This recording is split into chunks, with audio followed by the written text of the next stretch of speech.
Hello everyone. Today I'm going to show you how you can quickly whip up a lovely rag quilt. I'm making a non-standard size quilt for this tutorial. This will be just under 30 by 40 inches. And this is simply because that's the size I've been asked to make.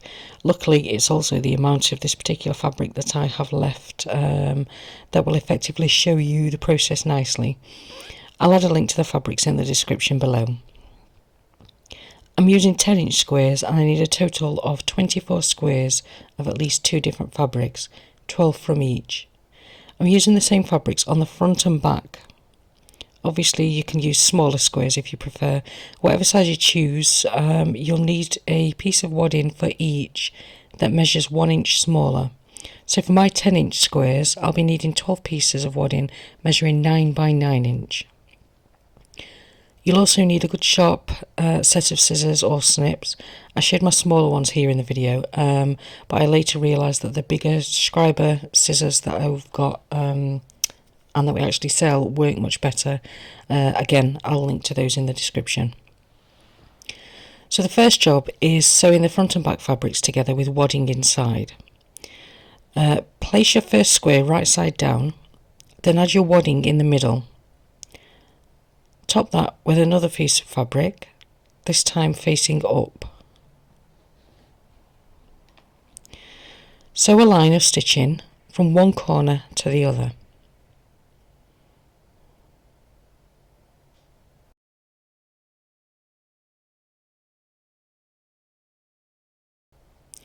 Repeat this from the other corner.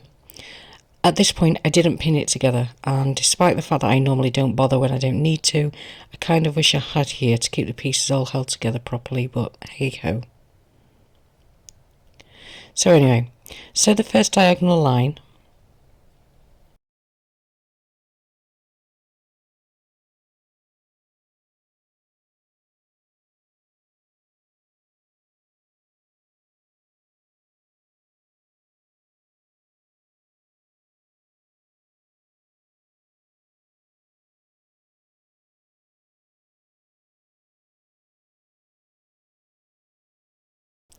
Then take the block out and repeat in the opposite direction.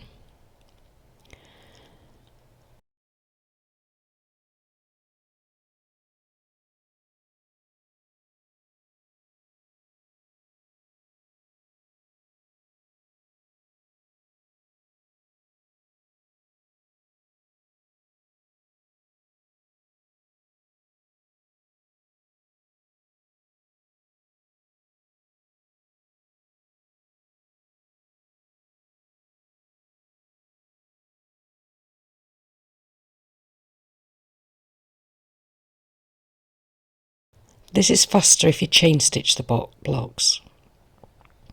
Pop in a block.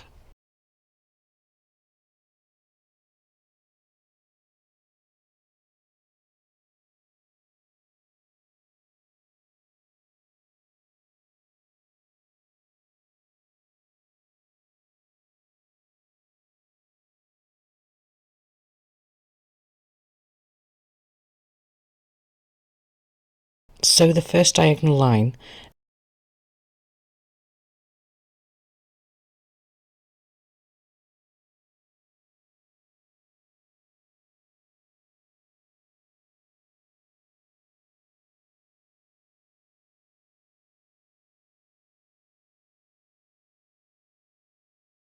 Then let your machine run a few stitches over the edge.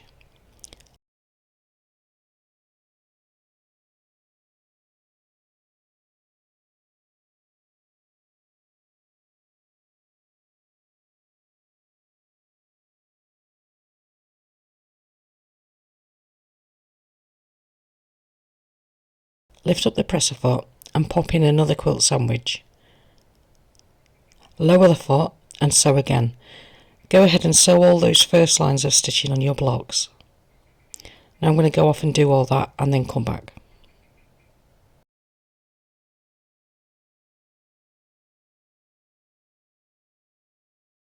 Pull out the line of blocks that you've just stitched up and snip them apart.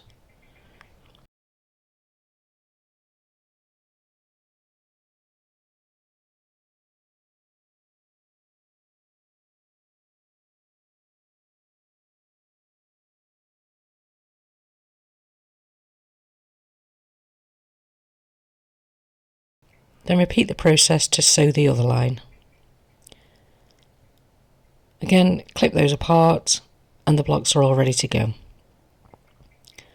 Now take 2 blocks and lay them down so that you have one of each colour facing up. Place them together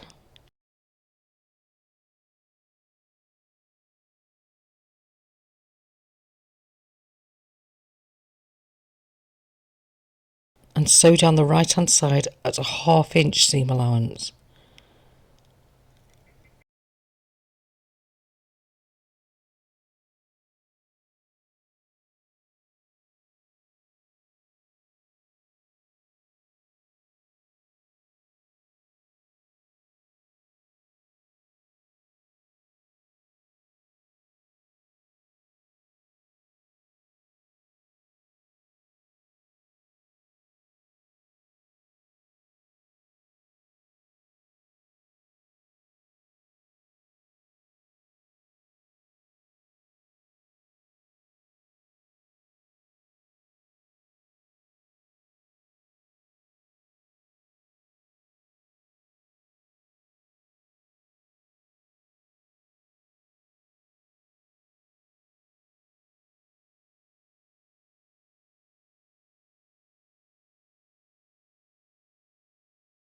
Repeat this until you have 3 blocks sewn together.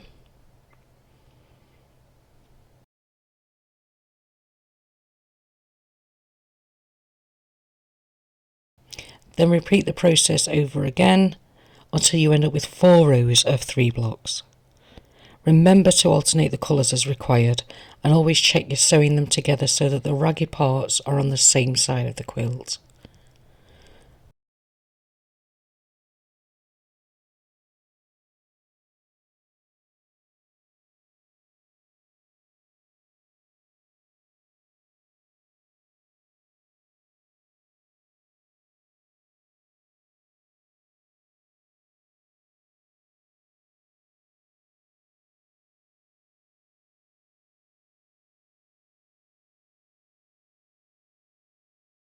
Place 2 of those rows together, ensuring that the previously sewn seams are on the outside.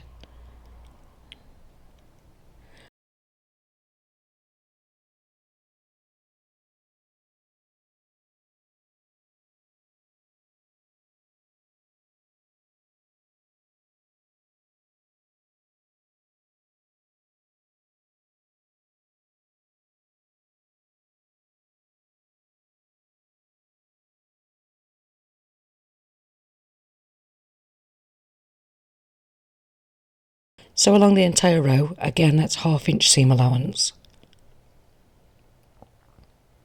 Keep doing this until all your rows are sewn together.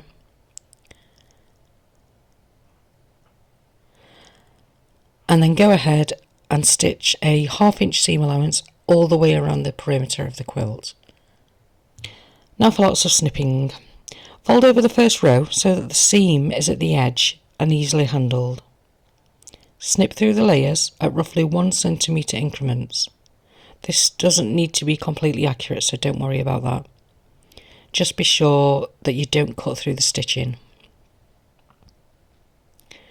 Repeat this across all the rows, then turn around the quilt and repeat again on all the seams that run in the opposite direction. Finally, snip around the entire perimeter of the quilt. This does take a little time, so set yourself up with a cuppa and your favourite TV programme. Once everything is cut, you'll need to wash the quilt to get the best from the raggy parts. Pop the quilt in your washer along with a few towels. Wash it on your machine's quickest wash at a warm but not hot temperature.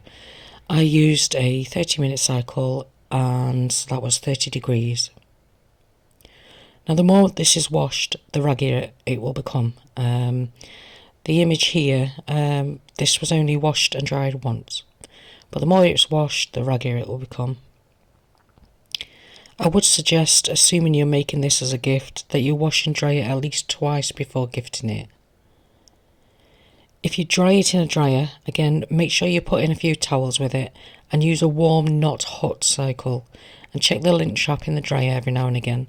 Depending on how accurate you were with the wadding size and seam allowances, there's a chance there'll be bits of wadding in the trap, and you will want to remove those.